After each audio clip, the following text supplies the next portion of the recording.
Welcome, my friends, to the Sage of Quay Radio Hour, your home for free and critical thinking, and I'm your host, Mike Williams.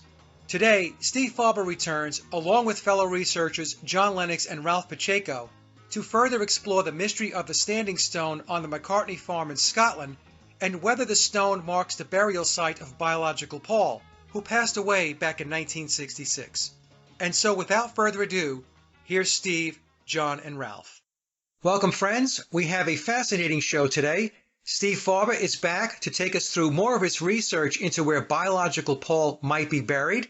And joining Steve are two of his team members, Ralph Pacheco and John Lennox.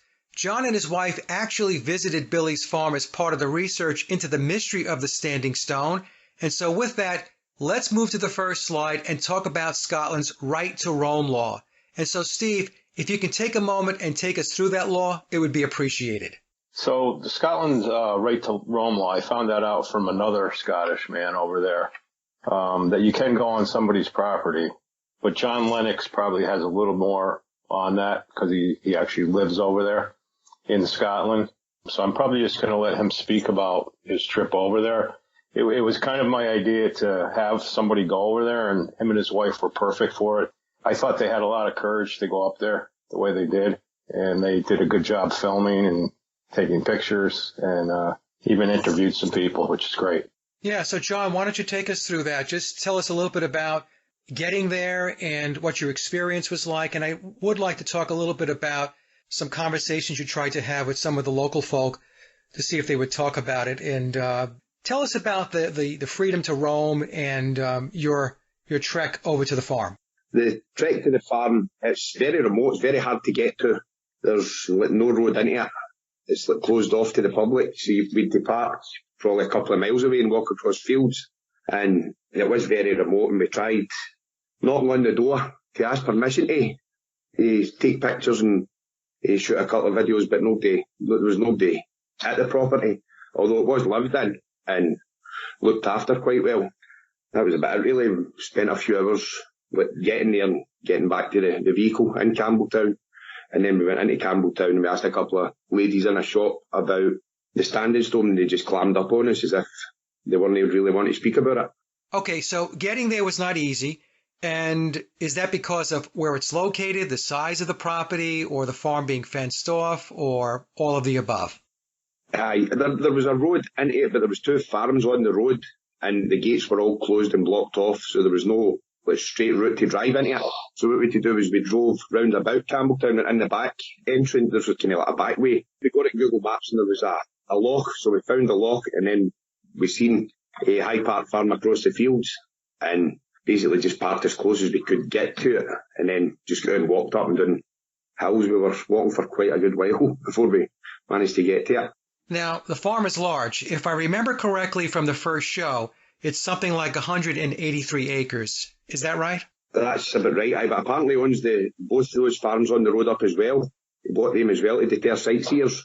But those were working farms, so I don't know if he's maybe got tenant farmers or what in there. Okay, so you basically had to park outside the farm, outside the gate, if I'm hearing you correctly, and then you had to walk. Yes, through fields. Okay, and so you did knock on the door. Yes. And there was no answer. There was no answer, no. And were you able to see inside the house at all or anything like that?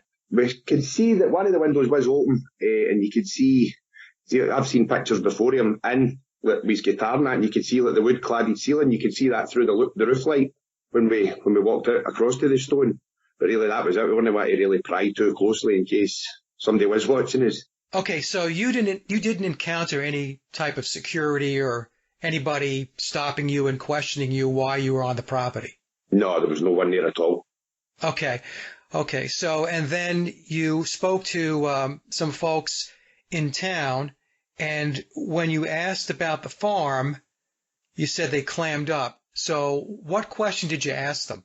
It was my wife, and they were all right with the farm. We said we were up sightseeing to see the farm, and they says, "Oh, that's nice." And then she mentioned the standing stone, and she says they both looked at each other and went quiet. Okay, so as soon as you mentioned a standing stone, the conversation just kind of went dark. They didn't want to talk about it. Yes, aye, yep. Sorry, it was really interesting that the way they clammed up. Yes.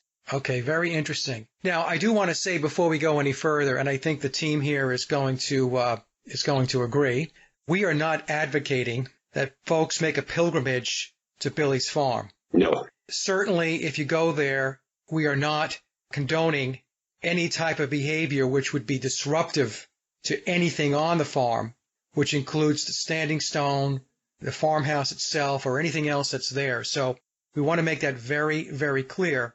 And I suspect that after this show is aired, that there might be a little more due diligence put in place by Billy or whoever is managing or living at the farmhouse to ensure that strangers are kept out and away. I mean, that's just a guess on my part. Based upon what you guys are saying with regard to the freedom to roam law in Scotland, there was no law broken. No. This was done for research purposes, even though Billy may not appreciate that explanation.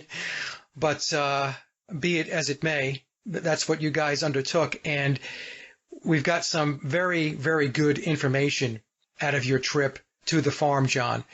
So, okay, now, when you got to the farm, and I guess what we'll do is we can move to slide number 2, there's a red door. That's right. So, Steve, you supplied me with information about what a red door means, and Billy's door, or the farmhouse door, is painted red, along with the gate going into the property, which leads to the walkway to the door. So what does red mean? It means actually welcoming over in America. What it would mean in Scotland, I'm not 100%.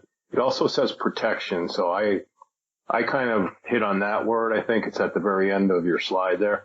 It's a protection thing, so I believe they're protecting the body up there, That's just me, how I feel, And it's conjecture again, like always.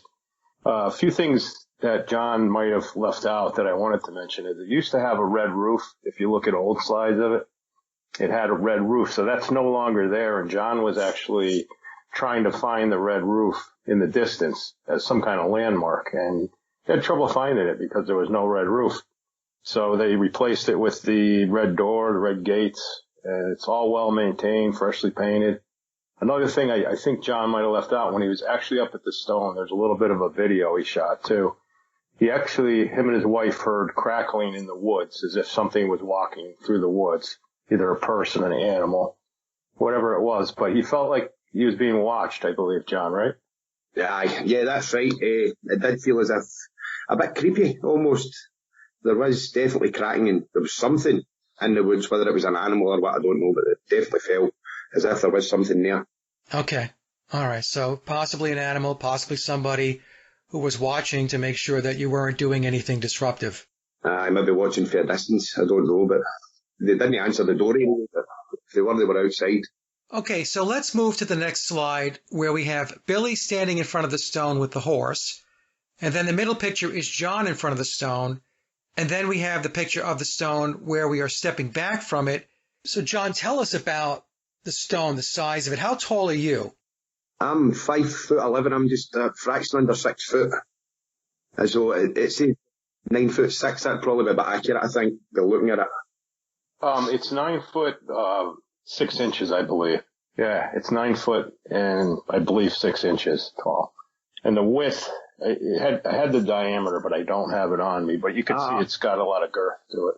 And so the size it's on one of the pages, the right size, and it does say 9'6". Okay, there's the 96, which is 15, which is 6.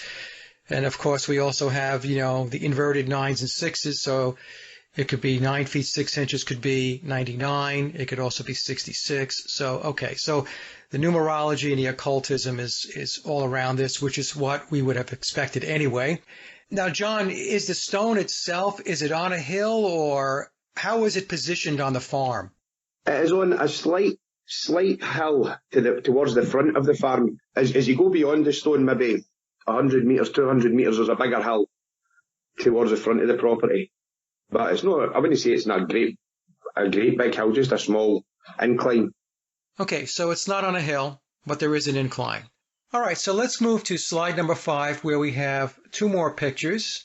On the left, we have a picture of the standing stone, and we're looking at it from the side so we can actually see how deep it is. And it's got some stones around the bottom, and we'll talk a little bit more about that in the next slide. And then to the right, we have the stone, and we can see the farmhouse. Okay, and as you said, John and Steve, at one point, that roof was red. Yep. In the first show that, Steve, you took us through, I had received a comment where somebody said that the farm wasn't real. I read that. Yep. Okay. I read that. So I think we can put that to rest. The farm is indeed real. Yeah. And, but it no longer has the red roof. All right. So, if we go to the next slide, on slide number 6, we have these, the standing stone, and there's 3 small stones at the base. But there were more than just those 3 stones. That's correct. Okay, so why did you focus on these 3? I just had another theory, and again, it could be wrong, but there's other stones like around the other side. I didn't get an exact count how many because it's hard to actually count around the circle of it, circumference. But I did see a grouping that looked like 3, on the picture there. Yeah. And something in my mind just went off that, what if it was the 3 Beatles up there and, to pay respects, they put the 3 stones there separately, said a little blessing or a prayer or whatever they did at a ritual like that and put them there because a long time ago, 1977, there was a movie, Jesus of Nazareth. And I remember watching that, John the Baptist, when they buried him, they put these stones on top of his grave. And I think it was to keep the soul down, they said. It was to keep the actual spirit from rising up from there, which is, I might be wrong on that exact interpretation, but from what I remember reading. And then, maybe the other side was Billy leaving a stone or somebody else, Jane Asher, whoever else was there, So I thought maybe these stones were left as some kind of homage to him, Again, this is all theory, folks. And yes, exactly. Right? So keep that in mind as we go through this. But as I've mentioned to Steve in a couple of email exchanges, this is the closest, in my opinion, that anybody's ever gotten to where biological Paul is buried. So let's move to the next slide. That's slide number 7. And Steve, you had mentioned the 3 stones and possibly the 3 Beatles. And, as I was putting the slides together to help you guys out, what came to mind was the back of the Abbey Road album. And this is a well-known clue for those who are into the Paul is dead theory. And on the back of the Abbey Road album, we have these dots. And if you trace them, you have the number 3. So 3 Beatles, Abbey Road. I thought, Steve, that your theory could possibly have some merit because it's not the first time we would have seen the number 3 associated with the whole Paul is dead McCartney conspiracy or Beatles conspiracy. Yeah, as if one of them's missing, To me, like I said, I almost got a visual in my mind, and that's how I started with this whole thing, the first video. It's almost like visions I'm getting. You said you had things happen in your dreams. I'm almost getting visions of seeing 3 Beatles putting stones up by that. That's the big stone, the standing stone. And it's very clear, in my mind. People think I'm crazy thinking that, but that's just how I feel. Yeah, well, they can think we're crazy. There's a lot of people think we're crazy just for believing that Paul McCartney was replaced. So we could just start with that. But it's okay. We know what the truth is. And this is what I tell people all the time when folks write me and they say, Mike, my family thinks I'm crazy. My friends think I'm crazy. And I explain to them, look, the only thing that matters is that right? Because everybody is at a different level with regard to understanding what this conspiracy is about. Some people don't believe it at all.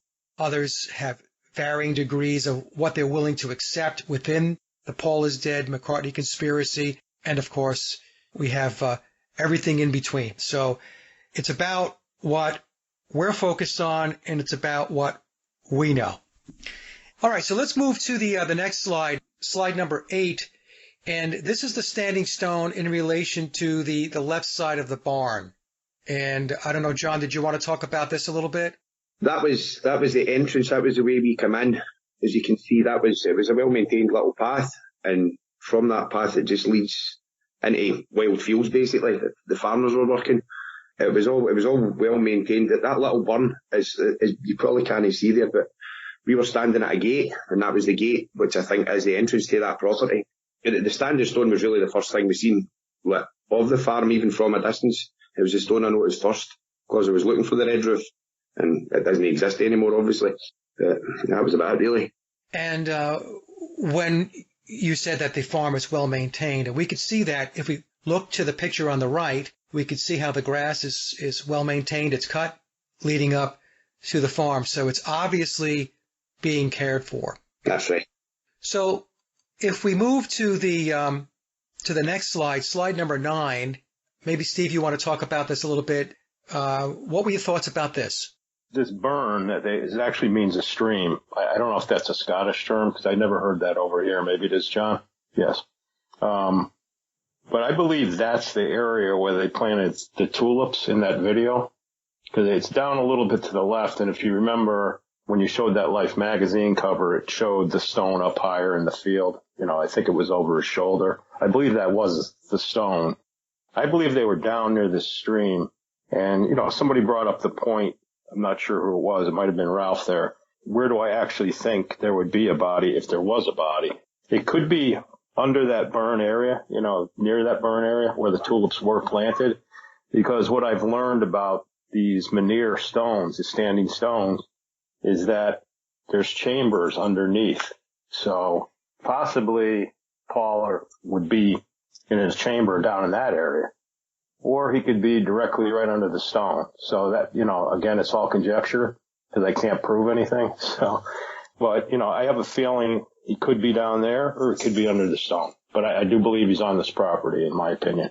Okay. Yeah. Okay. So, and I also want to mention, and we mentioned this in the first show, but just to remind everybody that this farm was purchased by biological Paul a few months before he died. Yeah. And it was inherited by Billy. What makes Steve's theory very interesting is that it's hidden in plain sight. Yeah. And some of the best secrets are hidden in plain sight because people look right past it. And I think it could very well be the case here that we have this standing stone. I think most people really don't understand what a standing stone represents. I mean, I didn't until, Steve, you brought it to my attention. You started talking about this. Yeah. I would say here in the United States, probably most people do not. And so you would look past it. That's my point. If you don't understand it or you don't know, then you're not going to think anything of this stone, which is sitting right in the middle of the field. I think, Mike, too, that I also speculate that there's other bodies up there of who I don't know. But I believe that stone's been up there since ancient times. I don't believe it was put there. I did a little bit of research and somebody else helped me with that. And he said it was there quite a while and nobody really knows how long it's been there. So it is an ancient stone. If they had, ancient sacrifices there or something, because all these stones were known to be that too, where it would be an ancient sacrifice area. And then they would bury the bodies underneath. Maybe there's some kind of trap door leading up to that. One of the guys on my site mentioned something like that. Could be high tech, just an elevator goes down within the house or in the barn. And just speculation, but. Okay, so you're saying that it's a marker, could very well be a marker, and there could be multiple bodies. Yes. Laid to rest there. Yes, from ancient times. All right, so let's move to slide number 10, and I am going to completely botch this. Is it a Cairn? I think it's Cairn, but he would probably know better, being in Scotland. Is it Cairn or Cairn? Cairn. Okay, Cairn. I hope I got that right. Steve or John or Ralph, I know Ralph will probably talk more with you as we get into some of the into the morphs.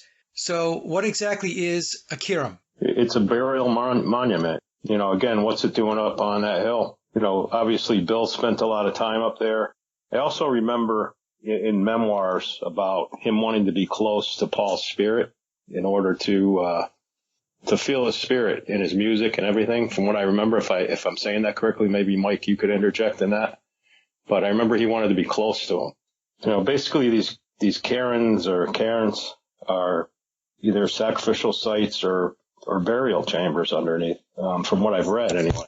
And like I said, Steve, this ensures, if this is where biological Paul is buried, this really does ensure that he is indeed resting in peace in my mind, because it's on the property, Yeah, no doubt. I think it's peaceful there, John could attest to that. He said it's a little spooky too, though, and I believe him.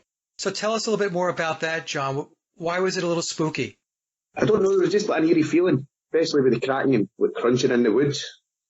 I don't know. There was maybe a wee feeling as if you were getting watched, but they weren't coming out to make their presence felt. They were just watching you for either inside the house or in the woods. Okay. Either that, the caretaker had just went to the pub for the day. I don't know. It was one or the other. Okay, so it wasn't the standing stone itself that was a little spooky. It was basically the feeling, as we talked about before, of maybe you were being watched and somebody was ensuring that you weren't being disruptive. Mm-hmm. Yes. All right, folks, and I'm going to repeat this because it's very important. Like I said, we're doing this because of research. This should not become a tourist attraction. So I'm going to ask that folks be respectful of the standing stone and what it represents on the property. All right, so slide 11, Steve, we talk about tombs and ancient rituals. This is some information you sent over to me. Could you tell us a little bit about this? Part of this was from Ireland, and it says there was a very early prehistory practice of piling stones over the dead person's body rather than digging a grave. Later in time, the Irish buried their dead in 3 types of tombs. And it says a portal tomb, a number of upright stones covered by 1 or 2 capstones, and sometimes placed in a long or round mound. Passage tomb, round mounds with burial chambers in the center, which were reached by a passage leading in from the edge of the mound. And hence, that's what I was talking about. If you were in the house or the barn and there was a trap door under the ground leading up to a tomb. That's what I believe's under there. A wedge tomb, it says, found in area of Munster, a type of chamber tomb where the chamber narrows at one end. But there was also like a Scottish tale, too, in a cave, and I guess it had to be at low tide to reach it, but there was a bunch of people lost their heads in there. It's like in ancient times in Scotland there. It says, I'm not going to read that whole paragraph. I guess people can read it while it's up there. But there were 60 decapitated victims, and that kind of made me think of Paul, where they said he lost his head or lost his hair in some of the songs, and it kind of made me think of that. I don't know why. It just tipped me off a little bit. And some of the stuff it's just ancient human sacrifices, Yeah. One of the things that I've noticed is that Billy is very clearly tied to and appreciates tradition. Yes. A lot of the information you're bringing forth here, Steve, ties into that tradition, and that's why maybe for some folks this might seem very weird and very strange, but after you do the work and you study him a bit, you understand that he has an appreciation, a great appreciation for his heritage, his ancestry, his lineage, his bloodline, and so what you're taking us through here does make sense to me. Yeah, me too. Yeah, let's put it this way. I mean, it's certainly not out of the realm of possibility because of how he views his ancestry. Yes. All right, so let's move to the next slide, which is slide 12. This is kind of an interesting picture, Steve, and tell us about this. What were your thoughts when you put this together? It's a picture, before Linda Eastman came to the farm, It's probably the earliest picture I have up at High Park Farm that I could find. And at first I thought it was biological Paul, but then when you look at the date, May 1967, you say, no, it's not. It's Bill. And of course the way that's written there, it says May 1967, Jane and Paul with Martha at his farm in Scotland.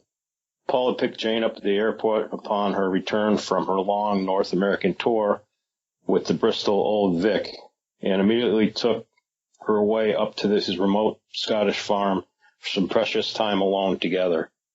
So this is the earliest pictures I could find. It didn't show the standing stone, but it's definitely the farm at High Park. Yeah, and that's definitely not biological Paul in that picture. Definitely Bill, yeah. And that's why I blew it up. I blew the faces up. Yeah. And this is what they have done in the past many, many times, especially when Billy was standing next to somebody who was much shorter and the person he was standing next to was also somebody that biological Paul had stood next to, and we have pictures, and we can get an assessment of height, right? So, and now we know that biological Paul was just a little taller than Jane Asher. And what they've done in this picture is we have Billy leaning. Yeah. He's leaning to the left as we're looking at him. It's his right. And this was done clearly to lower his height, because if he was standing straight up, if we repositioned him, he would tower over Jane Asher, and it would be very clear that this is not biological Paul. That's correct, yeah.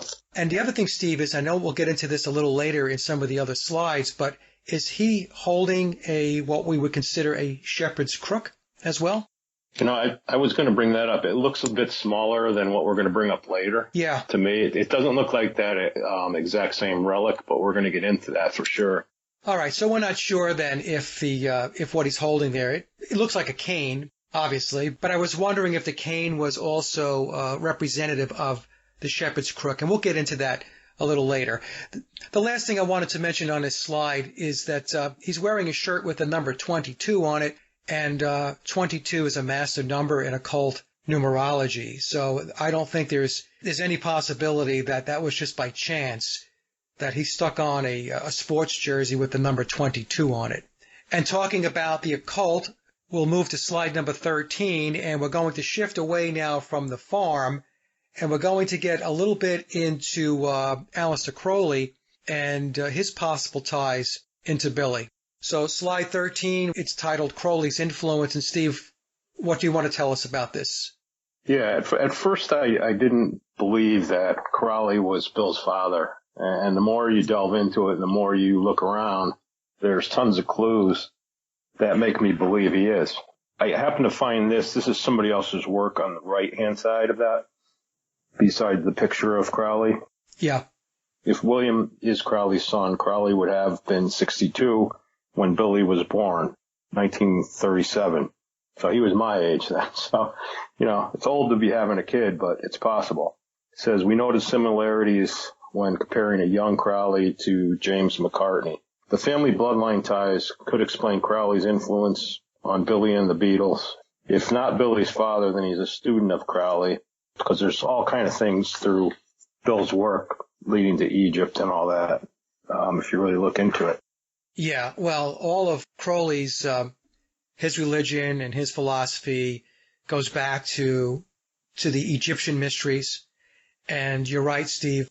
Billy is definitely an acolyte, a disciple of the Egyptian mysteries. His recent album, Egypt Station, has all kinds of clues and symbolism that has to do with Egypt. Crowley died in 1947. He died at the age of 72, and 7 plus 2 is 9. And in memoirs, of course, Billy tells us for the first 10 years of his life, he was tutored by Aleister Crowley. I don't know, to be honest with you, whether Crowley was his biological father. I believe it's very possible, but I will say that he is definitely bloodlined to Aleister Crowley. In other words, they share the same bloodline, going back up through William Wallace of Scottish warrior fame. And this was a clue that was given in memoirs in the Blue Book, the 9 after 909 edition. There is definitely this Crowley tie. All right, so in any case, what we'll do, I guess, is let's move to the next slide, slide number 14. All right, so on this slide, Osiris Risen, we have an image on the right, and on that image we see Billy on the left, and that's Aleister Crowley in his ritual garb on the right, and we can see that they're making the Osiris Risen symbolism. This symbolism, we see this within the entertainment and music industry over and over and over again. In fact, if you did a search on the internet and you searched Osiris Risen celebrities, artists, entertainers, you're going to get a ton of imagery showing this. Osiris Risen represents the pentagram, and it's the attitude of resurrection. Osiris is the Egyptian lord of the underworld and judge of the dead, brother, husband to Isis, and one of the most important gods of ancient Egypt. Osiris is the central figure of the ancient Egyptian religion, and the chief fundamentals of the cult were the belief in his divinity, death, resurrection, and the absolute control of the destinies of the bodies and souls of men. The central point of the religion of Osiris is the hope of a resurrection in a transformed body and of immortality, which could only be realized through the death and resurrection of Osiris. And at the bottom of the page, I inserted a note from Manly P. Hall's book, The Secret Teachings of All Ages, and it says, "The dying god shall rise again. The secret room in the house of the hidden places shall be rediscovered. The pyramid again shall stand as the ideal emblem of solidarity, inspiration, aspiration, resurrection, and regeneration." This is all tied into everything we see today, the occult symbolism throughout our reality, not just through the music business, not just through the entertainment industry, it's everywhere. We can see that the Egyptian religion, where Osiris is the central figure, is pervasive. So this chart in itself may not tie Billy to Crowley as his father, but it certainly ties Billy into the religion of Osiris.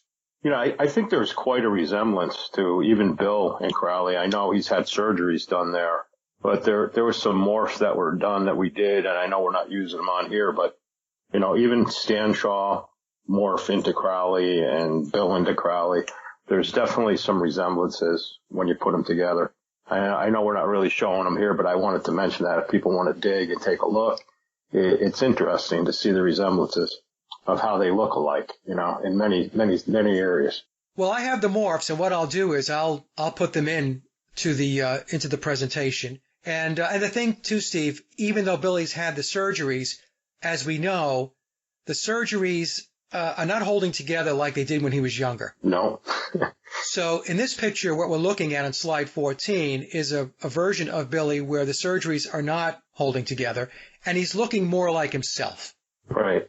So if I compared this picture to what he looked like pre-surgery playing the Vivian Stanshall character, we would see a lot of similarities. Correct. So I think that your point that there are similarities between what Billy looks like and Aleister Crowley, if Crowley is indeed his father, it's very possible. And like I said, what I'll do is I'll put the morphs in, and the folks watching this, they can decide for themselves. All right, so on slide 15, Steve, you sent me a copy of the Help album. Actually, it was an email you sent me. You talked about the occult symbolism on the Help album, and I'll explain this too real quick. So when folks look at the Help album, they think in terms of, you know, they're spelling out the word help, and that's not what they're doing at all. In fact, the figures that you see above the Beatles, I found on the Thelema website, and you can see the link is down below if you want to check it out. And these are ritual signs. So we have George Harrison in the first position. He's doing the Osiris slain or the cross. Also, George Harrison is wearing a top hat. A top hat is another symbol of Freemasonry. We have John next, and he's doing Typhon, the trident. And Ringo is doing the earth symbolism, and that represents the god Set from Egyptian mythology. And then if we move over, we have Paul McCartney, biological Paul McCartney. He's doing the letter K. And the reason why he's doing K is because Aleister Crowley, when he referred to his magic, he added a K at the end. So it wasn't M-A-G-I-C. Crowley spelled his magic M-A-G-I-C-K. So what the Help album is actually representing and what it's symbolizing is Aleister Crowley's magic with a K. Amazing. And that's why they have Paul McCartney doing the K, because biological Paul McCartney was the sacrifice. So he's part of the magic.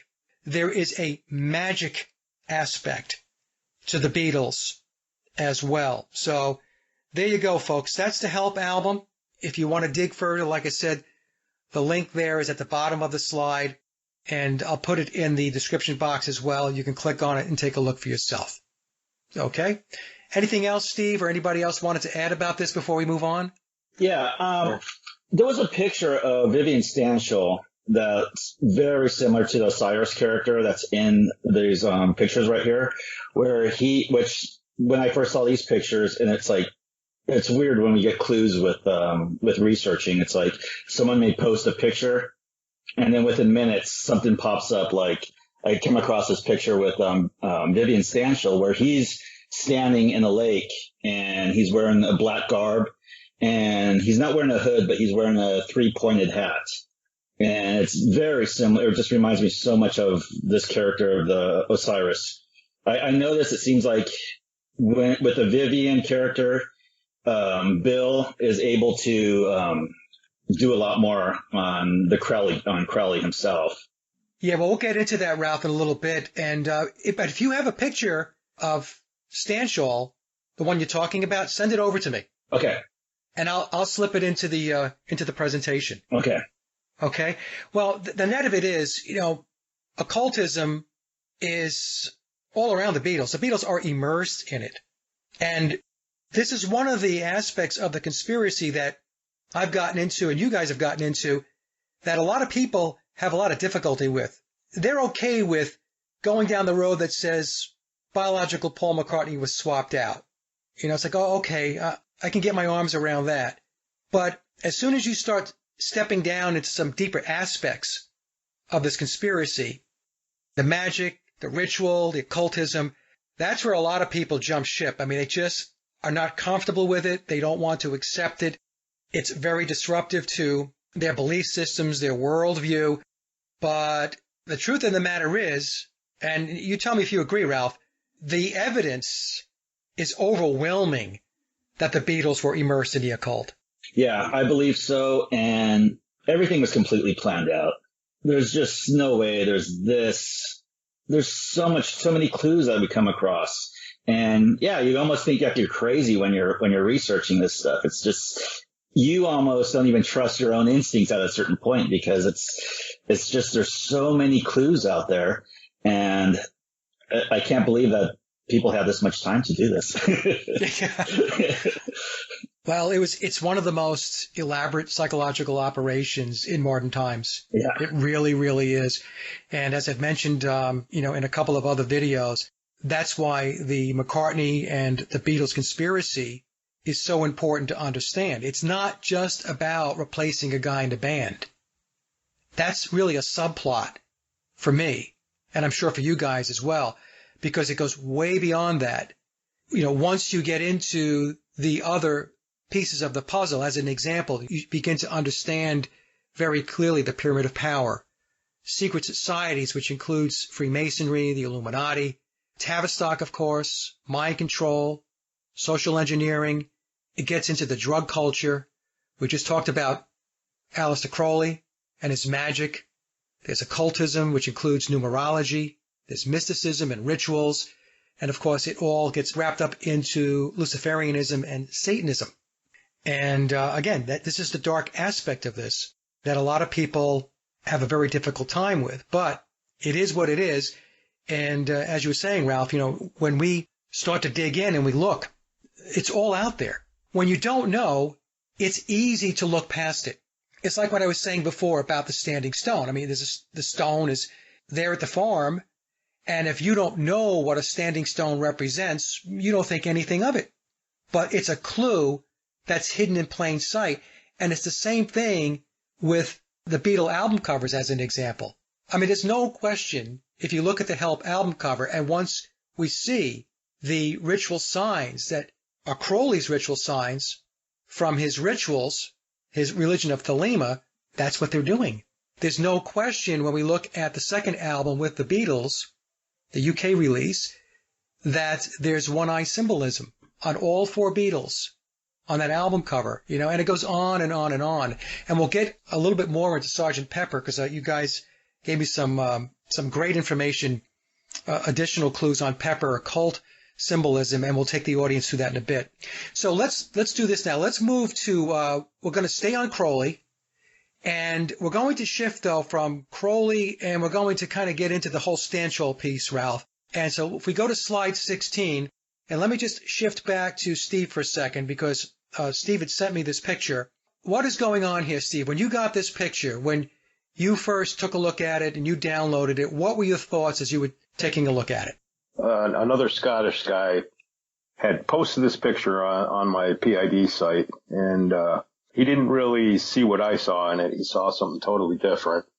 I almost didn't do this video because of that, because he totally thought this was something else. And I still want to stand by it, because what I see in it is the standing stone behind Crowley's head. This is a Crowley self-portrait from the 1940s. What I think is interesting about it, somebody else thought it was a hat on his head, like a cone head type hat or Egyptian type hat. To me, I see his curly hair on the top, his curly reddish hair. If you really look close, you can see the different texture.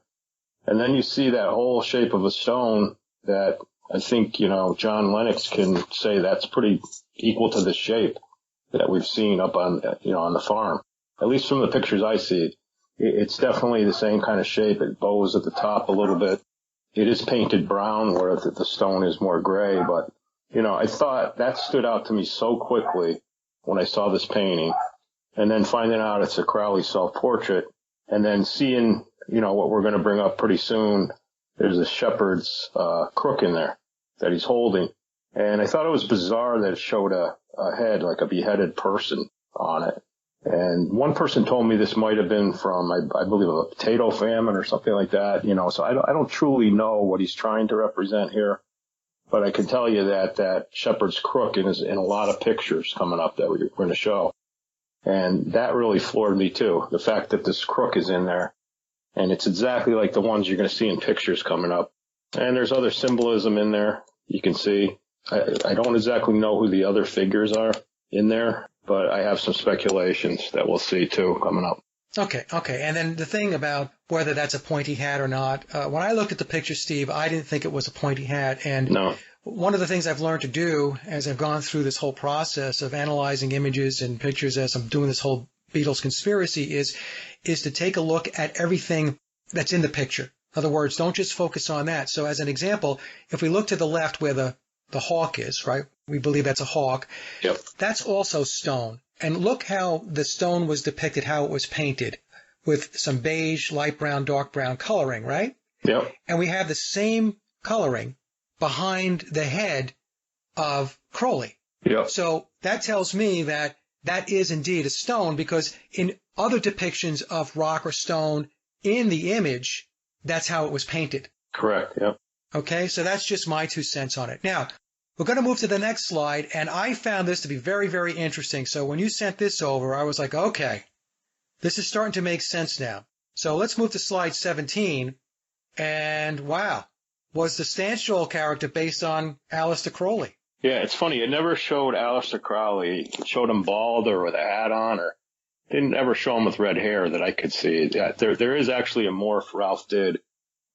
Showing him with hair, but because it was black and white, you didn't see if he had reddish hair. Thought it was very interesting too. Just looks like the same character. Yeah, well, let's move to slide 18 and we can really see the similarities. So there you go, folks.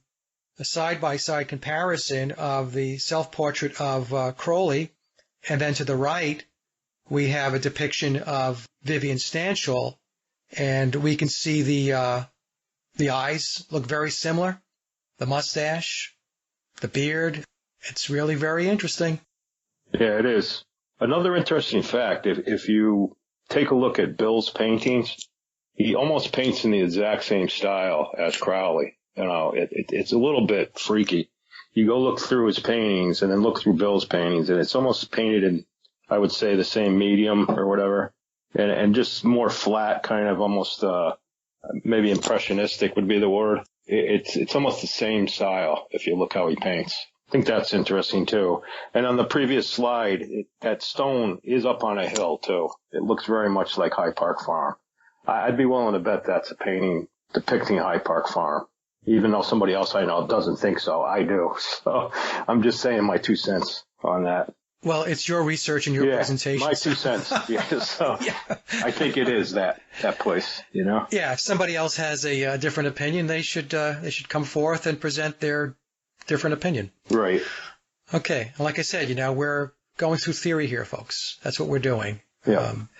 All right. So let's move to the next slide, and that's going to talk about the hawk symbolism. And what about the hawk symbolism, Steve? When I see things in a picture like that, I really wanted to check out what symbolism of a hawk is. And it says, here's how seeing hawks often may give insight into your life. And maybe you can read that better, Mike, on your screen, because it's very small here for me. If you want to read the depiction of a hawk, please. Okay, yeah. So it says that hawks scan their environment from high above the ground, looking for potential threats and sources of food. If you see hawks showing up in your life frequently, it may be a call to see things from a higher perspective and focus on your observation skills. The hawk symbolizes the ability to use intuition and higher vision in order to complete tasks or make important decisions. Animal guides can deliver important messages to us from beyond, and hawks definitely serve as animals that can heighten our spiritual awareness and help us along our paths. I would say, Steve, that since Crowley was very much into symbolism, that the depiction of the hawk, along with everything else in the portrait, would certainly seem to be something he would do. And so I think everything that's in the portrait is there to illustrate a message. So in other words, what we see is supposed to be there. Yeah. All right. So we talked about what we believe is the standing stone behind Crowley's head, the hawk. And I also want to mention, I forgot to bring this up, it looks like that Crowley's flipping the bird. Oh, yeah. He's got his middle finger up. And we're going to talk about the shepherd's crook in a little bit. Now, there's two people in the portrait that we don't know who they are, but Steve, you thought that perhaps if we go to slide number 20, it could be some royalty. Yeah, this whole Argyle thing, I believe they are in Billy's bloodline somewhere way back. But to me, that looks like the guy next to him with the black hair, which is Archibald Campbell, the first Duke of Argyll, and I'm speculating Agnes Douglas, Countess of Argyll, is the lady in that picture, because she has a nose and a chin very similar to that, if you take a look at it. And Ralph actually put these paintings in another type of conglomeration that I know we just wanted to focus on Stanshall, but we put them all in, and I'm going to mention he actually put Paul's head on the shepherd's crook. It was kind of powerful graphic, really. I thought it was interesting what he did with it, though. It's kind of interesting when you put it all together. Yeah. So Ralph, do you have that morph? Yeah, I have the picture, so I'll definitely send it to you. Send that over to me too, and I'll put that in. Yeah. Sometimes you just have to have a little fun with this. Yeah. Oh no, absolutely, absolutely. I mean, if you don't have some fun with this stuff and you're not experimenting, the experimenting part of it is actually what helps to bring things together, right? Exactly. Because you have to think outside the box. If you don't think outside the box, then, you're going to just see what you used to see. So if you want to see something differently, you got to open the aperture of the camera. Yeah. Okay, so Steve, let's move to slide number 21 now, and it's the shepherd's crook. And just tell us a little bit about what that symbolizes, because we see that a lot with Billy. Yeah, so I saw the shepherd's crook, and I really thought I'd seen it before. It's kind of like a deja vu type of thing. But what it symbolized, it says, what does the shepherd's crook symbolize? The shepherd's crook stood for kingship and the flail for fertility of the land. By late pre-diazic times, the shepherd's crook was already an established symbol of rule. The flail initially remained separate, being depicted alone or on some earliest representations of royal ceremonial. So there again, it must be a royal ceremonial painting there, I would think. My take on it is that, based upon what we have on the slide here, that the crook is symbolic of kingship, royal ceremonies. So again, we're going back to royal bloodlines, blue blood types of lineage. And that's what I believe is being depicted in the self-portrait of Crowley. And we're going to see this now with Billy as well. So if we move to slide 22, so just keep in mind, folks, the shepherd's crook, right? We're talking about blue blood, bloodlines, royal ceremonies, kingship, fertility of the land. And on slide 22, we see Billy has the crook, and this is from the Life magazine. Tell us a little bit about this, Steve. Yeah, this Life magazine was when it was being said that Paul had died. That's when the rumors first came to surface. And I guess a group of reporters went up there and they found him at his farm, High Park Farm, which is where that picture's taken, with Linda and his children. It shows Heather, Linda's daughter, which he adopted, shows her holding that crook, the shepherd's crook. You can see almost the same coloration type of thing, even though these are black and white pictures, but you can kind of see that the rounded cane part at the top is light, like in the picture Crowley had in this painting. So I would think that this was a relic that was handed down through time, even possibly as far back as Egyptian times. It looks very Egyptian to me. I mean, I tried to research some other crooks like that, and it looks really old. It looks like an old relic, and maybe something from even their own bloodline handed down through time. It's also a shepherd type of thing, and you think of Billy Shepherd or Billy Shears. I thought that all kind of tied together too, with the shepherd's crook. Even the name of it, Shepherd, Yeah, and it's interesting that on the Life magazine cover to the left, Steve, right above the handle on the crook, it says Paul and his family last week in Scotland. So, when I look at stuff like this, I don't believe that it's by happenstance where they put words, how they take the picture, and so on. So I believe the wording above the handle on that crook is telling us Paul or Billy is Scottish. Yeah. And to take a look at that draws your attention with the words right there. Exactly. Yeah. And, the other picture, I guess that was an alternative picture there where he's waving to the right. I don't think that's the one they used, but it's the same. You could tell it's the same clothing and everything. Yeah. But, I knew I recognized that from the painting. That's why I started searching around at the Life magazine cover. Yeah. Because I had seen that crook before, and it's exactly the same. And again, I go back to that picture we looked at with him at the farm with Jane Asher. And was it a cane or a crook? But I don't know. I think it was representing a crook. That's my take. All right. So then we go to slide 23, and we have the shepherd's crook and the zebra. And I could just take the audience through this, Steve, but it's the blend of the opposites. So zebras have black and white stripes. Black and white represent opposite meanings. Hence, they signify contradicting symbolism. Just like black and white are two extreme poles, zebras are highly adjustable to the situation.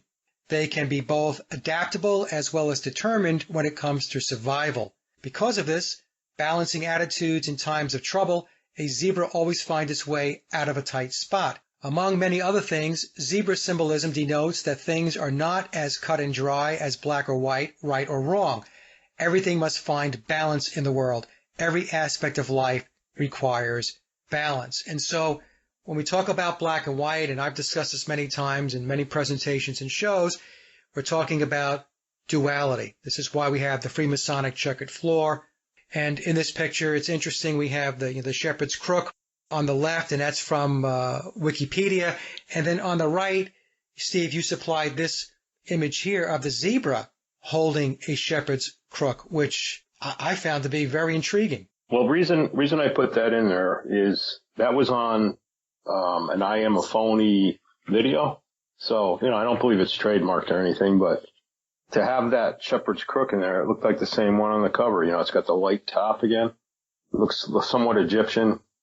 And then so I thought the zebra has something to do with it, I've even heard it rumored that Bill might be doing these I Am a Phony videos with somebody. I don't know if it's true.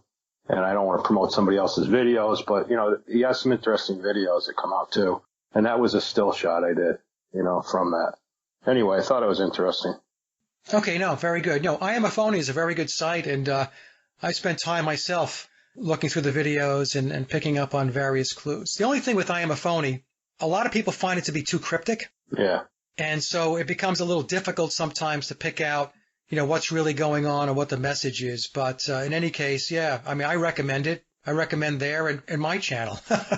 So, all right, let's move to the next slide. And we're talking about black and white and duality. And of course, Steve, we have, Billy's Who Cares video, which is just oozing with occultism and Illuminati symbolism. No doubt.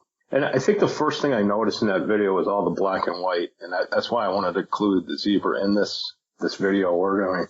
There was just a lot of the black and white throughout that whole video. You know, even if people's faces were painted with that duality look to it. So they're definitely talking about the zebra, I believe. You're going to have to read that paragraph if you want to read that, because it's real small on my printout.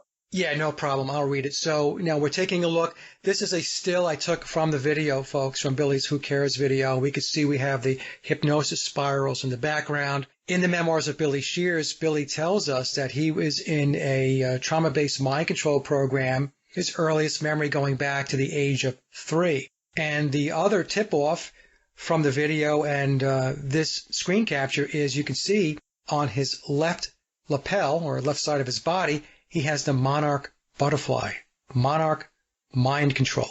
Okay, so now let's talk a little bit about the zebra. And the zebra represents love of freedom. So zebras love being free and wild. It is impossible to tame one, although people have made numerous attempts in the past. They will never let humans change that anytime soon. Human beings are born free. It is our fundamental human right to live our lives. The zebra animal symbol teaches us to love our freedom and not to be beholden to someone else's rule. Don't be crushed by false beliefs or let anyone dominate you. The zebra salutes those who have been through a tough time but kept their free spirit. It symbolizes the free and wild spirit that lives in everyone. Because of this trait, the zebra spiritual totem is a symbol of freedom. And this does tie into Billy because, as he explains in the memoirs of Billy Shears, he does talk about humans unshackling and stepping away from all of the rules that encumber the human race. Now, I'm saying this, folks, not because I'm embracing Billy or embracing Luciferianism. I'm explaining what he's telling us in the book. And of course, Billy will explain in the memoirs of Billy Shears that he's gone through some very tough times, going through the transformation, becoming the character of Paul McCartney, leaving his old life behind, living a life of somebody else.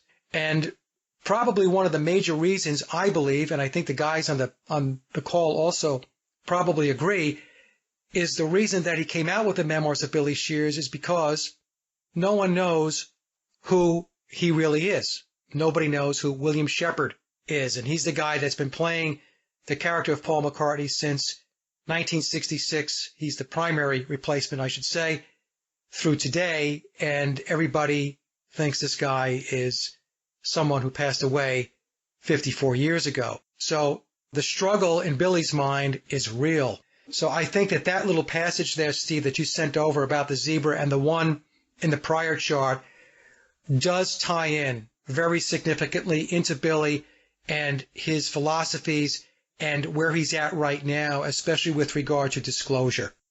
Yeah. Yeah, because in memoirs, it's not just about Billy telling us about his struggles and what he had to go through. And I do understand that these were choices that he made. So I'm not siding with him one way or another. Like I've mentioned, all I'm doing is explaining what he is telling us in his narrative in the book. But also in memoirs, there's a lot of information, especially in the footnotes, that talks about the pyramid of power and talks about the deceptions, it talks about the lies, the myth of the Beatles, the myth of the Rolling Stones, this whole black and white duality aspect of it, which is represented by the zebra. It ties in. All right, so what we're going to do now on slide 25 is we're going to get into some Yellow Submarine clues above and beyond what we showed Steve in the first presentation. And I guess what we could do here is we could turn it over to Ralph because he's done some fabulous work to uncover something that I think is remarkable. So why don't we move to slide 26, and Ralph, if you wouldn't mind taking it from here and just explaining what you did here would be great. All right. Okay, so I think this was actually after your guys' last show.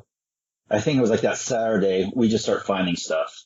And Steve mentioned that look at his pants. look at Paul's pants in the album cover. it's the stone. And it's clearly representing, like, and most people do believe that the submarine represents a coffin.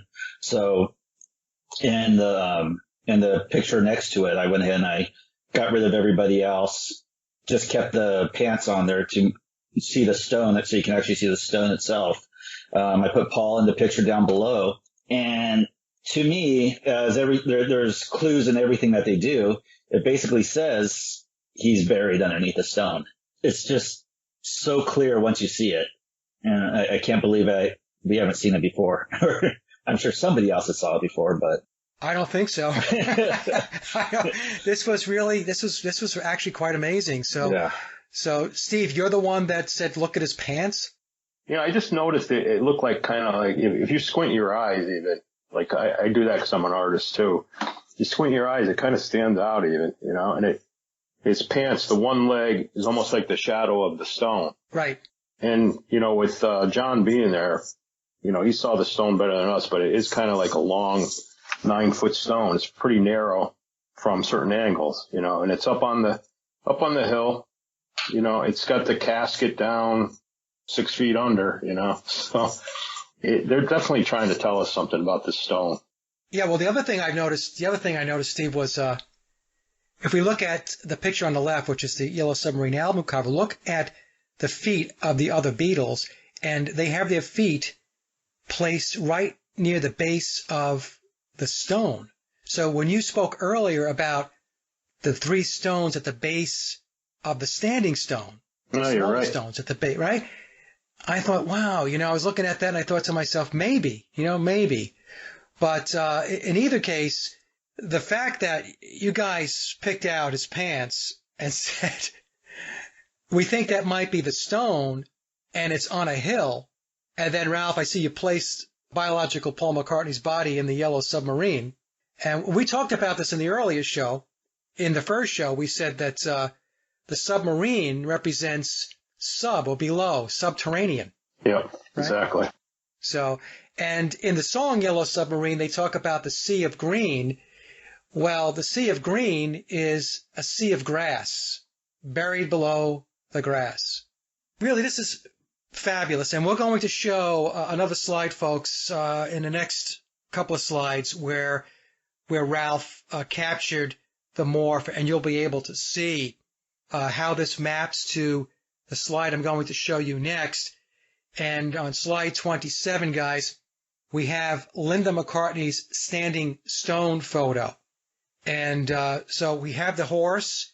When we began the presentation here, we saw that Billy was in front of the stone and he was holding a horse by the reins, right? So the horse is symbolic of something as well. This is a picture that Linda took, and you can see the stone in the background.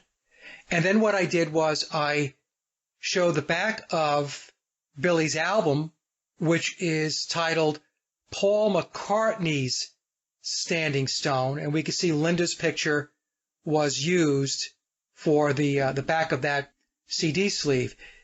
Now, what I want to talk about is, and this is important, I think, the album is called Paul McCartney's Standing Stone. So it's apostrophe S, meaning possessive. It's Paul McCartney's. It belongs to him. It's Paul McCartney's Standing Stone.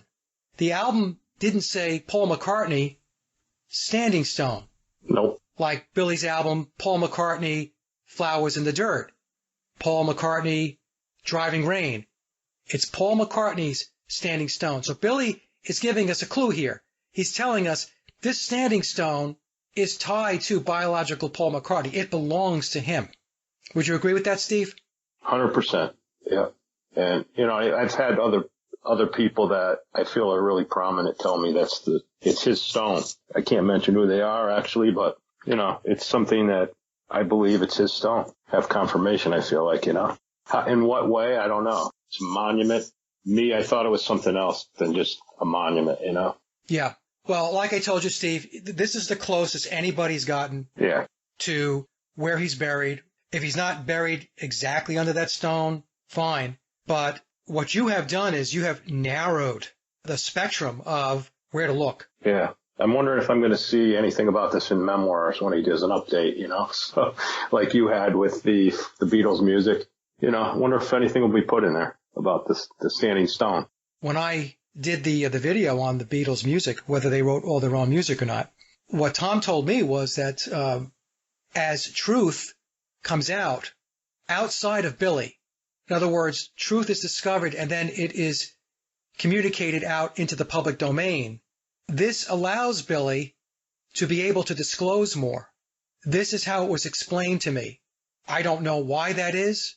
Maybe the contract is written in a way, or maybe the green light that he has received to disclose says that if truth comes out, then you can expand on it. You can talk about it. You can allude to it. Right. All right. So it's possible now. It's very, very possible that if Memoirs gets updated again, which I think it probably will at some point, that this will be brought in. It's very possible.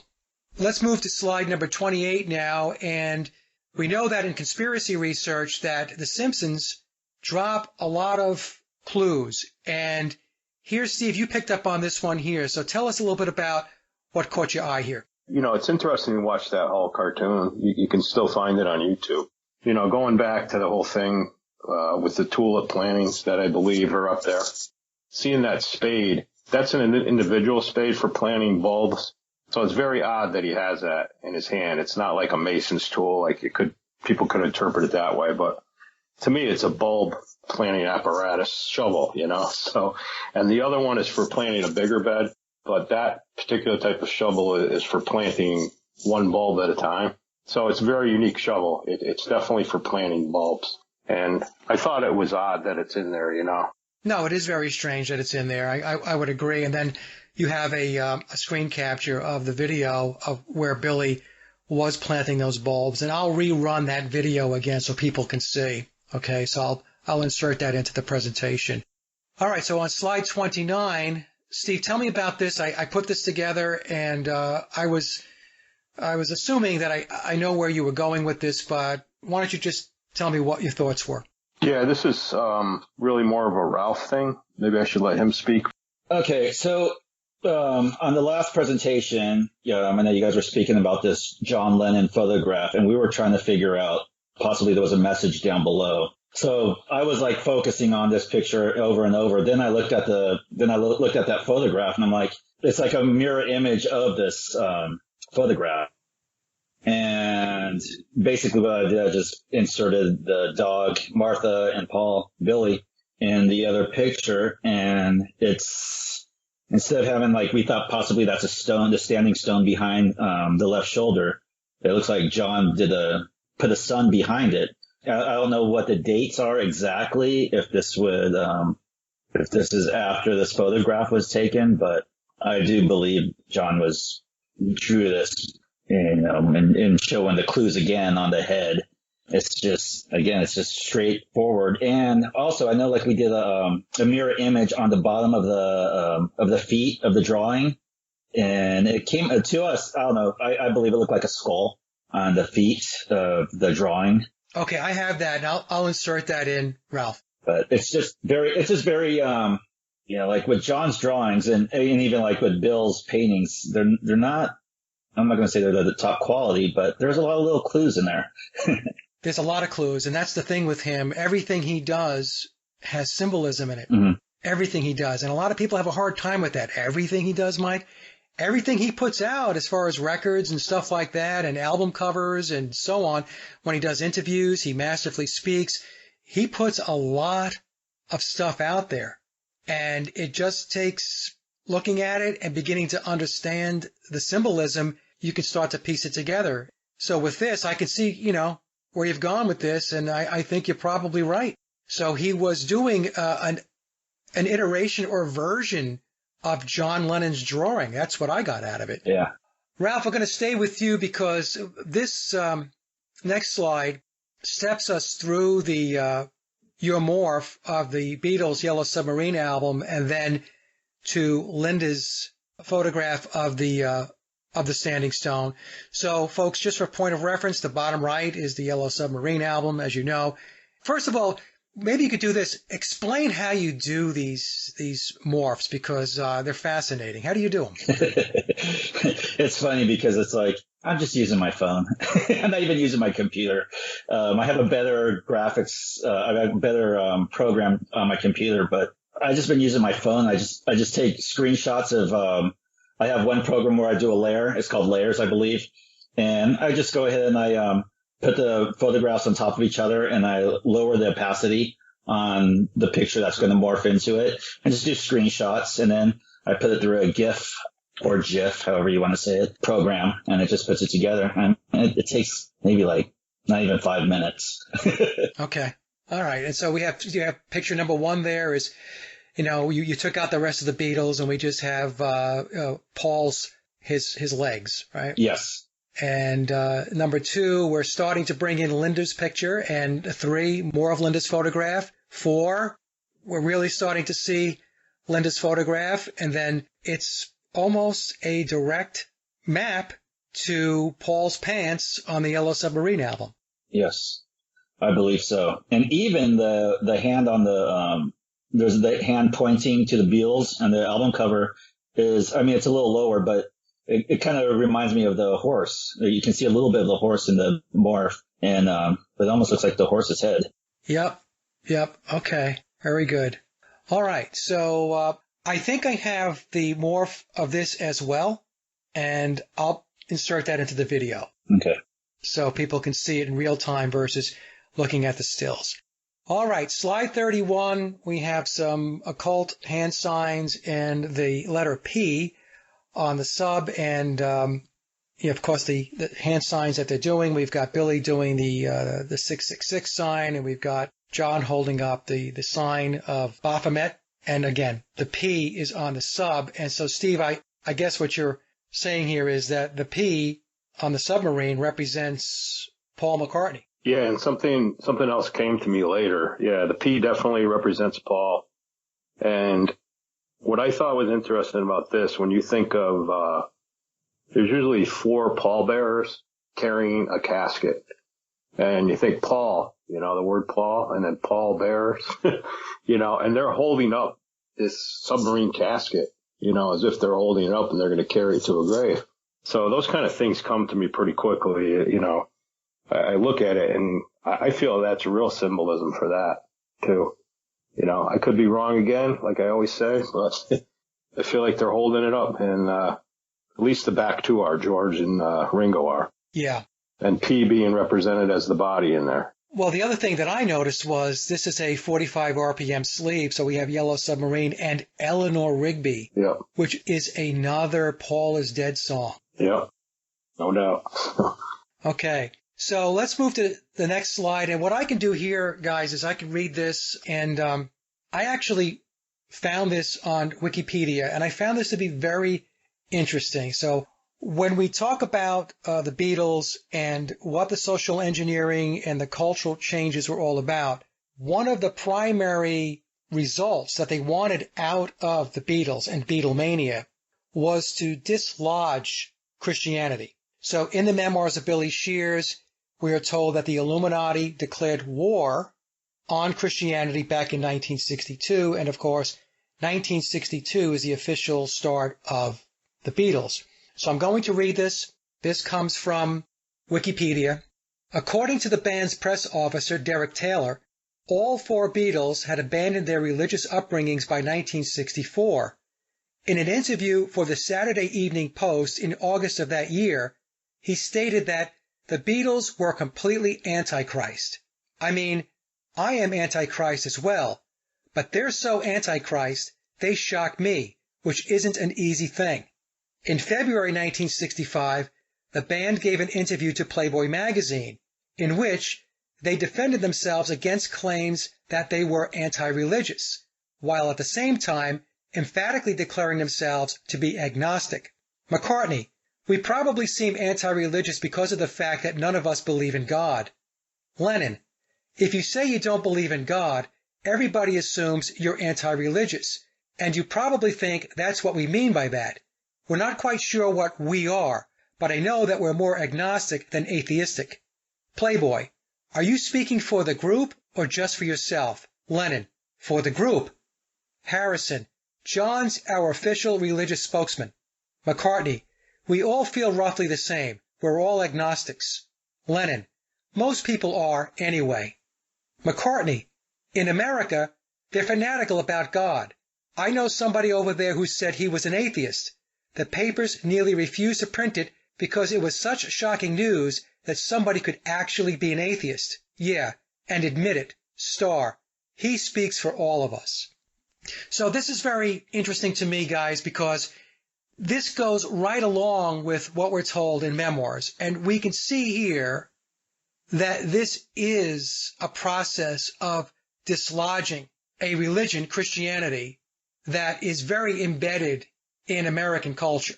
And we can see that the war that they spoke about, that the Illuminati began in 1962, it certainly appears that the Beatles were reading that script. Any questions from you guys? Anybody have anything else they wanted to add? Yeah, if I could, just quickly. It's interesting.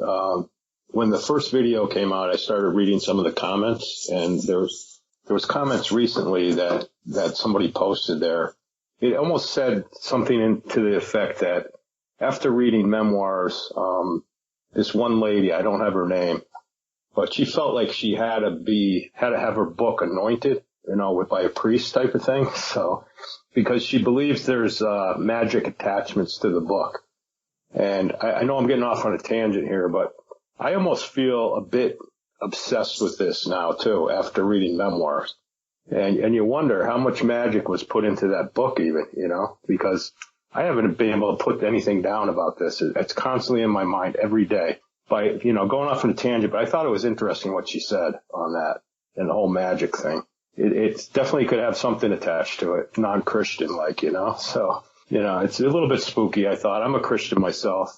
I'm not really into anything devil-like, so this whole thing is a little bit dark to me. Just saying what I think. No, Steve, I have received emails and comments saying the same thing, that they started reading the book and they had to actually stop reading it and put it down because they felt so uncomfortable with it. And I've also heard comments that, they believe that the book does have occult magic built into it, embedded into it. And I'm going to say that's probably so. Right. This is an area of research that is difficult to step out of once you get into it. Yeah. Because it puts you in a position where you constantly think that there's more to find, and there is more to find. Yeah. Now, I can tell you that it took me a while to step back from it, and I have stepped back from it.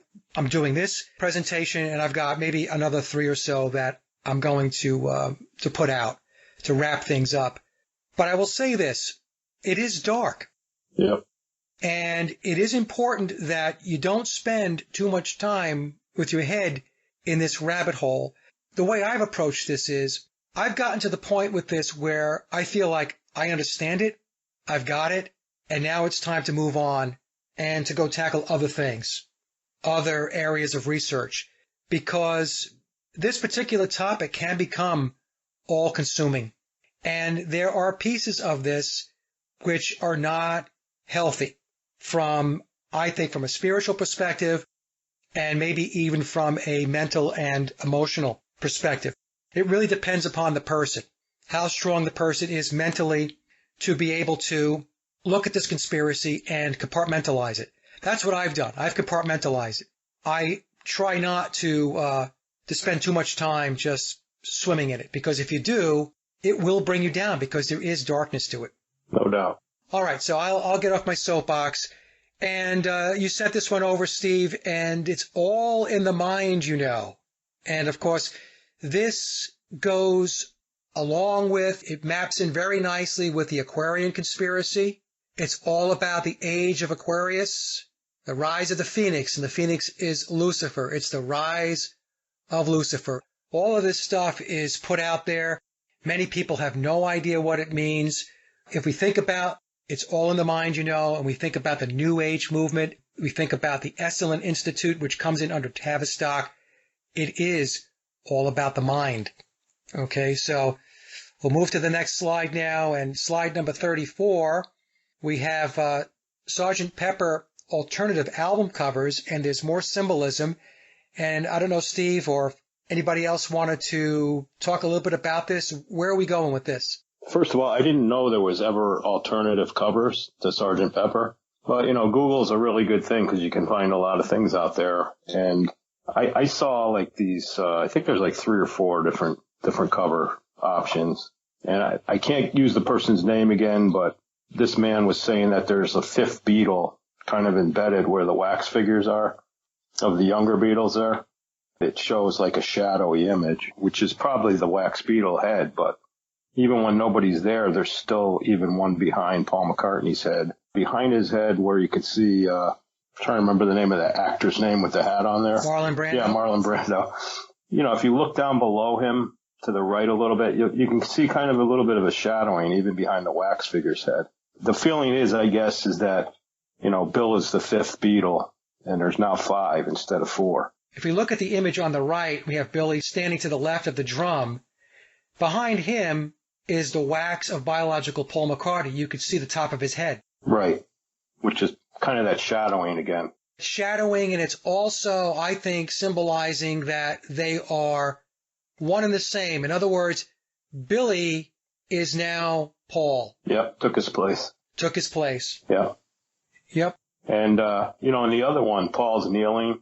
I thought that was interesting because, at least when I go to a Christian burial, you kneel down on your knees at like the casket.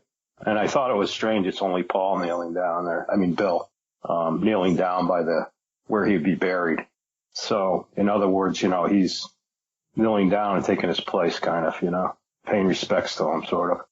The other thing I've noticed with these alternate album covers, these from the photo shoot, is that Billy looks less like Paul McCartney in these alternate shots. And I think you're right. Right? So if you look at the picture on the right, and even the picture on the left, it's off. Yeah. And so I think with the final album cover, what they did was, number one, they decided, okay, this is the picture we want to go with. And 2, they did some work.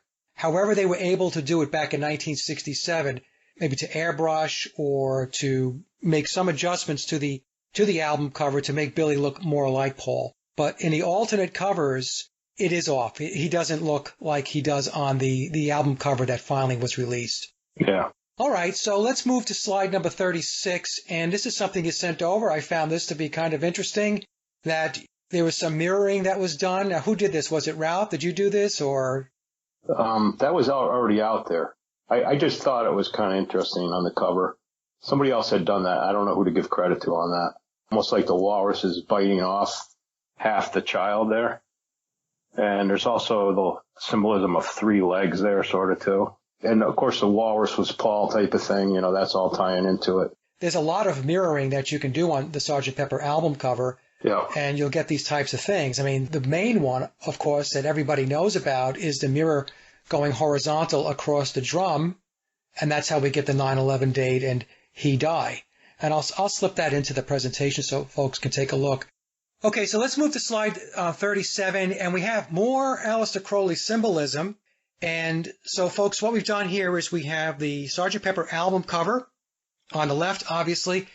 And then we have this middle picture, which is a phallic symbol. And then the smaller picture to the right is from the Crowley self-portrait. So, Steve, the middle picture where we have the phallic symbol made of the flowers, this comes from the Sgt. Pepper album cover, correct?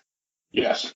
Okay, so what I did was I laid in a picture of Aleister Crowley's signature, and that actually comes from Wikipedia.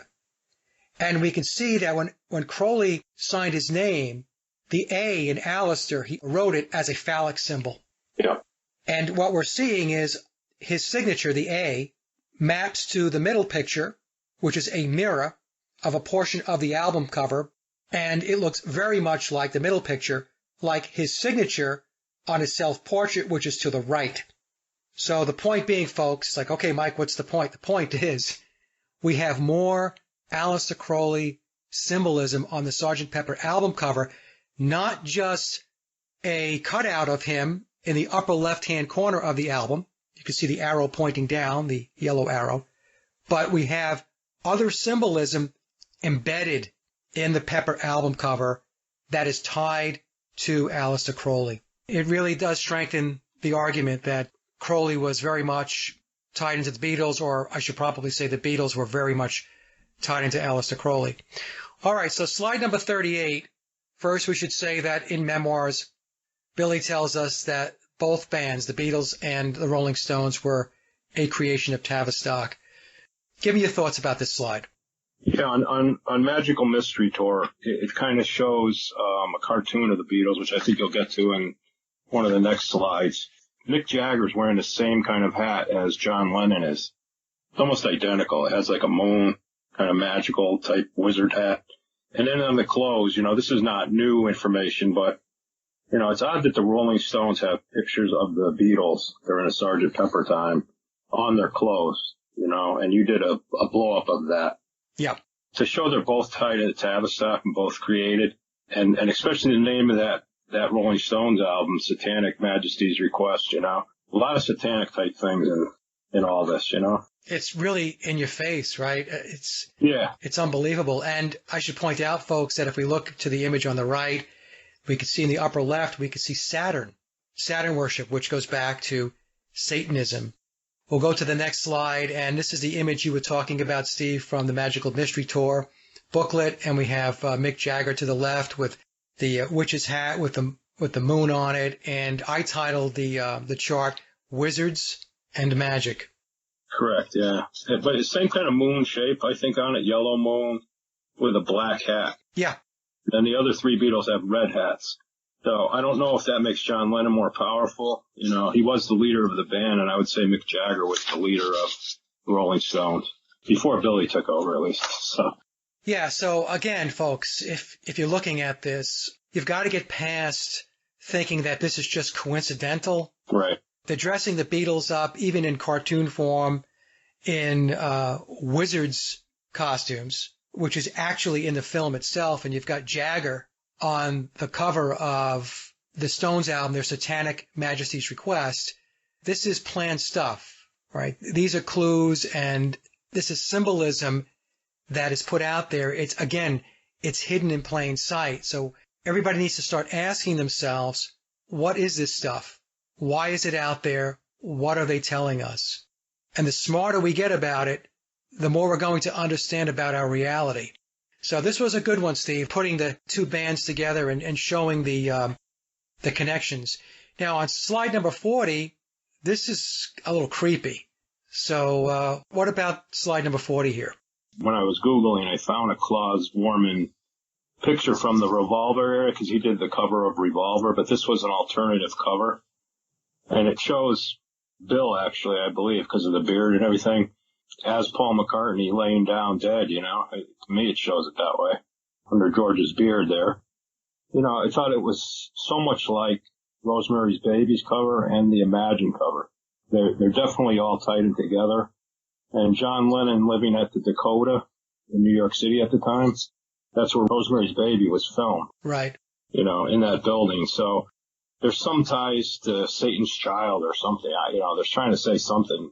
I don't know what you think, Mike, of all that. So similar, So. Well, again, Steve, it's not coincidence that we have Lennon on the Imagine album. We have Klaus Vormann making the alternate Revolver album cover, right, depicting the back of the album cover of Imagine. Yep. Right, and these are years apart, and then looking identical to the movie poster for Rosemary's Baby. Yeah. Okay, so I guess people can say, oh, it's all coincidence, but it's not all coincidence, and it's all tied in, and it is tied into Satanism. Yeah. That's my take on it, okay? This is not coincidence. This was planned. This is specific symbolism hidden in plain sight. All right, so we've gotten through some more occulted Beatles and symbolism, and we'll let the audience decide for themselves, or if they want to do some of their own research and dig deeper, well, I'll leave that to the audience. But we're going to shift now to something that Ralph's been very involved in, and we're going to talk about Vivian Stanshall. I believe more and more people now are really starting to see that Billy was Vivian Stanshall, who played in the Bonzos. And I'm on slide number 41 now, guys. So just to give a little background, there were two Vivian Stanshalls. There was the version of Stanshall that played with the Bonzo Dog Band with Neil Innes. That was Billy, who played that version of Vivian Stanshall. And there was another Vivian Stanshall that was on Billy's payroll that didn't play in the Bonzos, but he did his own music because he was a musician as well, and he also was in films. And that version of Stanshall that I refer to as Street Viv, his first name, if we take a look at Wikipedia, is Victor. So we shall refer to him as Victor. But we're going to focus on the Stanshall who played in the Bonzos. And this was a comparison that was sent to me. I did not put this together. I believe I received this in an email or a PM, and somebody said, hey, Mike, take a look. And so we have Stanshall, or Billy, playing Stanshall on the left with his red hair. And then we've got Billy playing McCartney. This was his mullet era. And then we have a split, a comparison between Stanshall and Billy on the far right. So I don't know, guys, when I saw this, I thought it was one of the best proofs that Billy played Stanshall, and Stanshall is Billy. What are your thoughts? Let me start with Ralph. What did you think when you saw this one? I was actually annoyed that I didn't find these pictures myself.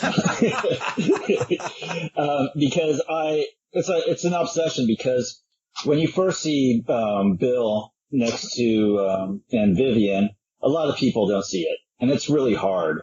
And I think one of the easiest things at first is if you start focusing up on his upper brow compared to Paul's, then you can kind of see it from there, and then you got to work down the eyes, and then you can see the guy's characters pretty close. This just proves everything right here. It's just great comparisons. It's really funny how you trick you. And I think it's also growing up. I'm born in 71, so the Beatles were already finished by then. So I always saw the two different Pauls as one, because that's how, your program, it's like a new car model. Like, this is the 1966 model. Here's a 68 model, and it's like the same. It's a Mustang. Once you see Vivian, it's so clear. It's so clear. Like, I cannot not see him anymore as the two different characters. One of the telltale signs that I point out to folks is that Billy has a somewhat lazy left eye, kind of wanders a little bit. And there are photos and images where you can see that the eye does that. So, and we can see it in this particular picture. So on the left, we have Billy playing Stanshall. And take a look at his left eye, which is on our right, and you can see it kind of drifts a little bit to the left. Yeah. Right? And then look at the middle picture, and we can see the same thing, where that eye is kind of drifting a little bit to the left, or Billy's left, would be our right. So that's one of the telltale signs. And it's very interesting with this one. The nose at this point still looks very similar, which means that the rhinoplasty and the surgeries that Billy had to narrow the nose, especially the end of the nose with the flare of the nostrils, wasn't quite there yet at this point. And you made a very good point, Ralph. We would just take a look at McCartney over the years and say, oh, that's him. He just looks differently. And the reason why he looks differently was because if you think back, Billy was always changing up his appearance, which I believe was part of the plan to make it more difficult to be able to make the comparisons. But in any case, yeah, so I thought this was a great depiction. And so for all of those that still don't want to believe or embrace the fact that Billy played Vivian Stanshall of the Bonzos, here you go. And if you still don't see it, I don't know what to tell you. So we'll go to slide 42. And Ralph, this is your work here. So what did you do here? Again, I just placed the two pictures on top of each other. Lower the opacity so you can, I lined up the faces. And the thing when lining up with Vivian and Bill's face is that it just lines up. Once I put the eyes on the eyes, that's it. The nose, the mouth, everything lines up perfectly. You can try to do it on other people. It doesn't work. I try to do it with Paul, and it doesn't work. It just always fits in. And that's what's the fun, like even almost just like that stone on the cover with Linda's picture. It's just lined up. Yeah. Everything's with Vivian. You can't deny it. You really can't. But when you see him perform, it's a completely different character, which is very impressive. It is very impressive. That's the thing. Billy is a performer. He's an entertainer, and he pages in and out of multiple characters. It's really very interesting. But one thing you said, which was very key, is that when you do the overlays, the eyes, the nose, the mouth, the chin, they all map. Which means what, Ralph? It means we're dealing with the same face, right? Yeah, definitely. There's no question about it. Okay, so slide 43, this one says the eyes say it all, and we have an image of Billy on the left, and then we have Vivian on the right. The image of him on the right is another run at Christianity. We could see that he has the tape on his feet and his hands from being crucified. So I guess what we'll do is we will move to the next slide, 44. And so, Ralph, what you did here was, again, you took Billy's face from the prior chart, and then you started to overlay it with Vivian Stanshall, and again, we have a match. Yeah, it lines up perfectly. And it's kind of funny because at a certain point, it almost looks like Robin Williams. Yeah. Yeah. Okay, so slide 45 is a more step-by-step depiction of that particular morph. And there you go. That's the same guy. Yeah. And like I said, when you watch him perform, and now I'm like a big fan of the Doodah Band. They're a very interesting band. It's almost like the mothers of invention on the east, in England. Oh, they were very talented, and Neil Innes was very talented. And of course, Neil Innes was in the Doodah Band with Billy, but Neil Innes was also the brains behind the Ruddles. Yes. Okay, so if you don't know him from the Doodah Band, then or the Bonzos, you will know him from the Ruddles. He played the character Ron Nasty. He played the John Lennon character. Yeah, definitely. Right? It's great. I know we were trying to watch the other day on Amazon. What was it? The Bee Gees Sgt. Pepper came on. Oh my God! My son and I, like my younger son, he just turned 11, and he's been into this, and it's kind of nice to see it with fresh eyes from a child, because he can definitely see the two different characters. He's like, they don't even look alike. Yeah. So he does it. He's not brought up with them, but watching that film, oh wow, there was no clues. George Martin was very, very involved in that film, and also Bernard Purdie drummed on many of those tracks. So, yeah, very interesting, right? So Bernard comes back to drum on Beatles songs. All right, so we have possibly another graveyard at Hyde Park, and I don't know, John or Steve, who would like to comment on this to set it up? There was lots of wee areas like that about. There was loads of the same type of stone as the standing stone was made from. So I don't know whether they were graveyards as such or what they are. They've maybe been quarried or something, I don't know. But they were similar types of stones. They were identical type. Okay, but they were smaller. Oh, yeah, a lot smaller. All right, and then on slide 47, daffodils at Hyde Park, and Steve had mentioned that he believes in the video clip from many years ago where Billy and Linda are planting that they were most likely planting daffodils. Do I have that right, Steve? Actually, I thought it was tulips. Tulips, okay. Another theory here is John noticed some yellow flowers there with his wife while he was up there. You know, it could be in that same area. I don't know if that was near the burn. I have to verify that with John again. If it's down near that stream below to the left of the standing stone, was it, John? The standing stone is at the front of the house, and those yellow flowers were at the rear of the house, like the back garden. See, over at the rear, that's where I reckon the burn was running. So I would imagine that's where that planting was taking place. I don't think it was near the standing stone. I think it was the other end of the farm. So while this is speculation, you know, mums bloom around this time of year. It could be mums, daffodils, but daffodils bloom much earlier, you know, same time as tulips, really. So I doubt they're daffodils. But without him getting closer, you can't really see it. It's very blurry because I blew up the picture quite a bit that I sent you. You can see yellow there.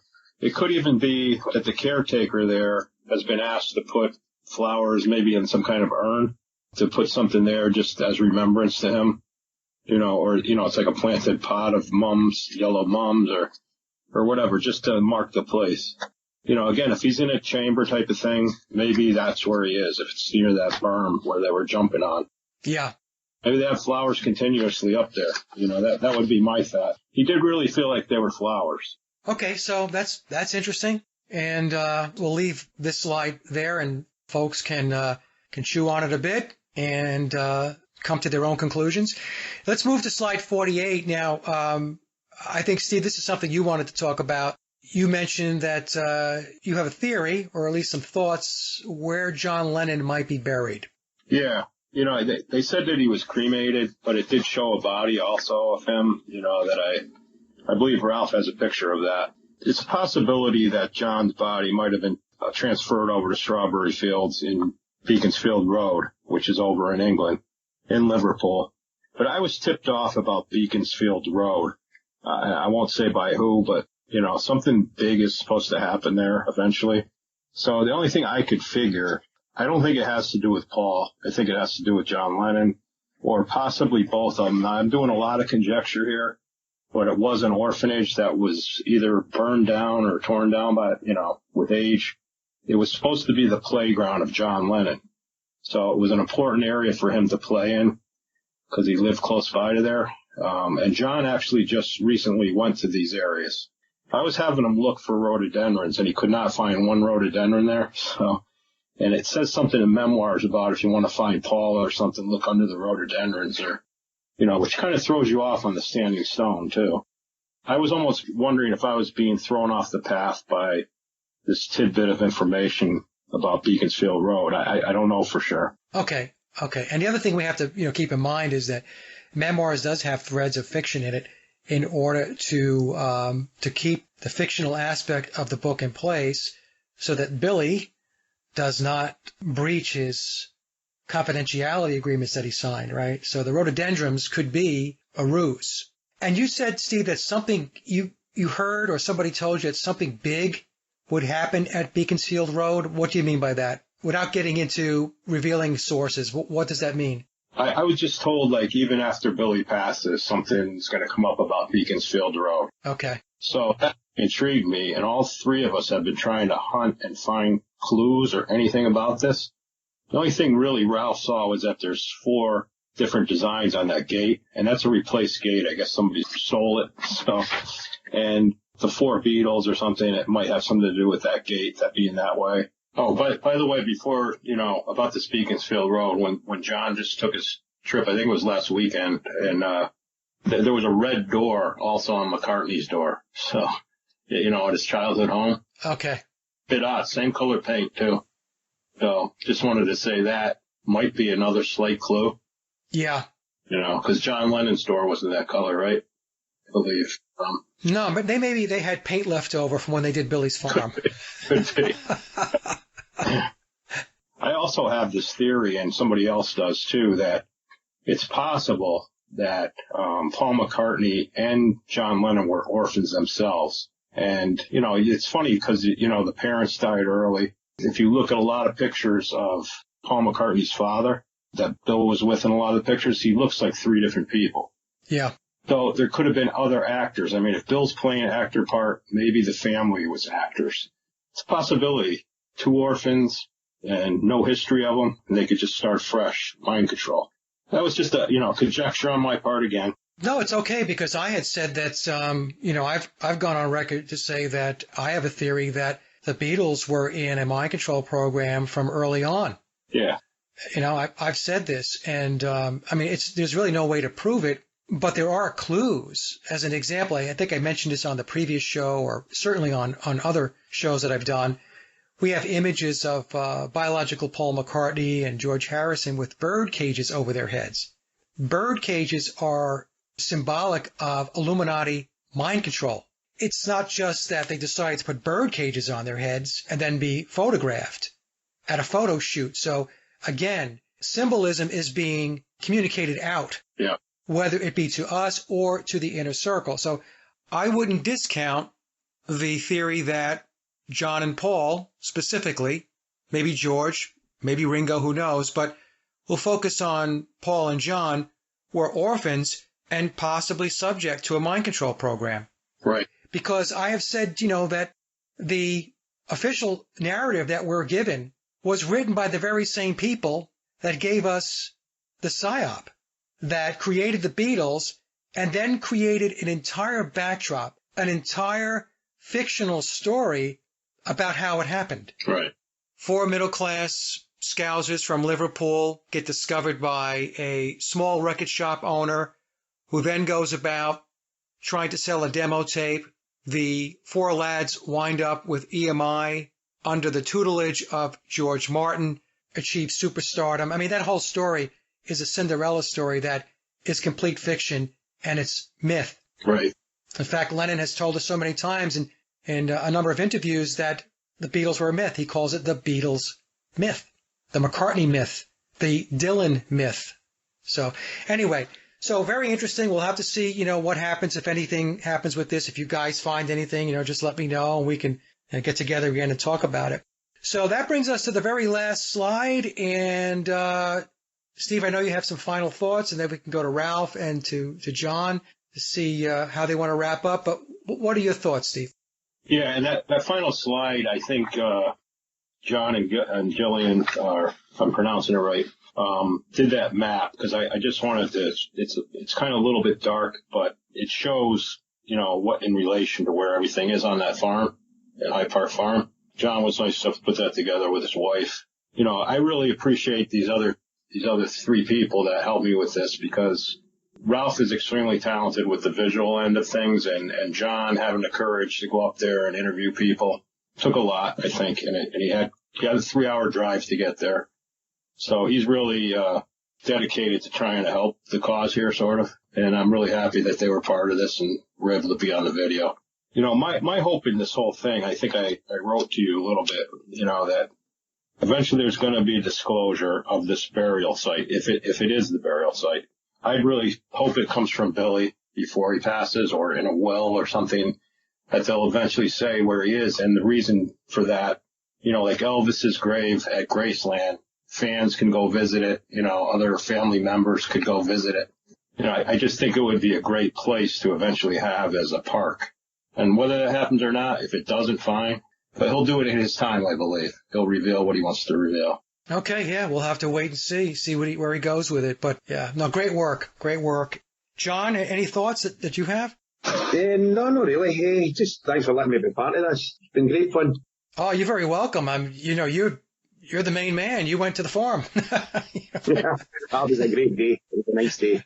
It was an experience. Yeah, excellent. Very good. Ralph, what are your thoughts? First of all, I want to thank you for this platform. This has filled so much of my time now. And it's just kind of a no BS way of looking at this. And it's basically all facts and evidence that you've actually kind of taught us how to follow this path. So very grateful for John and Gillian for going out there and taking those pictures. It was like Christmas waiting for them to post those pictures to us. And even though I know everything we know about the Beatles, I really do enjoy the music. My family loves the music. We saw Paul last year in concert. It became like a family thing, not so much with my wife. But with my boys, they love finding clues when we're listening to music, to the Beatles. It's good music. And I do love this, and I'm loving Stanshall, his music, the Doodah band, and I'm just very, very happy that I came across Stephen and John and Vivian and like the whole group that we have going on there. It's really, really good group of people that just keep bringing us more and more information and different ways of looking at this, different perspectives, which we all need. Well, you guys have taken this to a whole nother level. Before, there was just a lot of guesswork about biological Paul and where he's buried and all that stuff. And, here you guys have brought together a very, very solid theory. And, time will tell to see whether you've got this thing nailed. But again, as I've mentioned to Steve many times before, you have gotten closer to the mark than anybody else that I know of. And you've done it by presenting evidence. It's circumstantial evidence. Fine. Everything with this theory, everything with just about any conspiracy is circumstantial evidence, right?